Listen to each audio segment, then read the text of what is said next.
So one thing Cam and I have been talking about lately is the importance of being big as well as having this paddle in front. Cam, tell us about kind of what's been happening in your progression as you're learning this, how important this readiness is.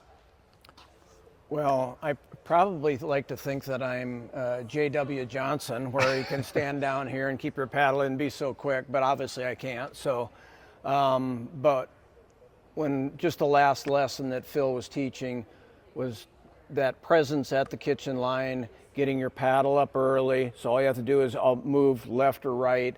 I have a tendency to favor my left side, so I'm trying to focus really well on keeping that paddle out so I can go to my forehand too.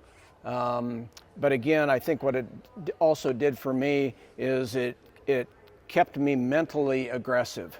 It kept me up there in a play. I anticipated much better. I was able to make plays quicker.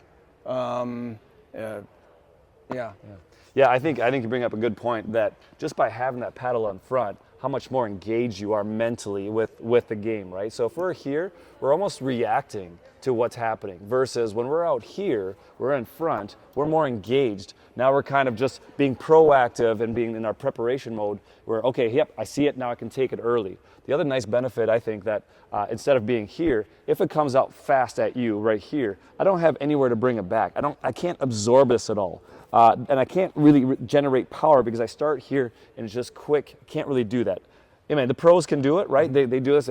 You watch them. It's like they're actually probably their form is not always the best as far as for the average player because they're not always like this. But I think for the average player, the benefit of being out here is you're just more mentally and physically prepared. You can take things out early. That means you have more opportunity to attack quicker.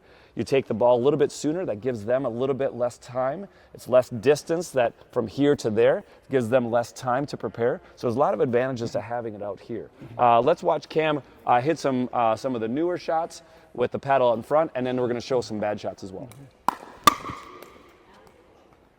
So even when the drives are coming fast at him, his paddle is there. See, he's more engaged here. He's early.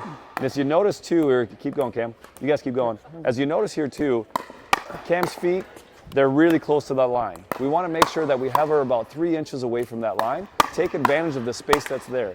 I know a lot of players, they're back a little bit further, and next thing you know, they're hitting shots closer to their knees or maybe their feet. So we want to hover by that line. We want to make sure we don't step over.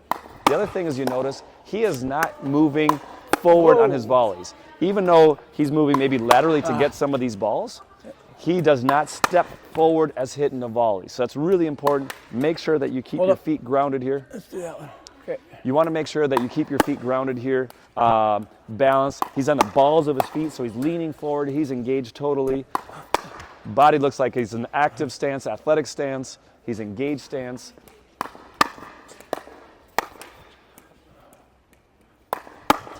Good.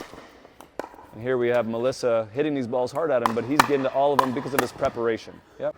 The nice thing is by being in this active, engaged position, he can attack when it's a softer, slow ball, but he can counter or reset when it's a faster ball as well. And as you notice, feet are just slightly hopping if he needs to get to the ball, but every time he hits, his feet are grounded. He's balanced, he's in total control.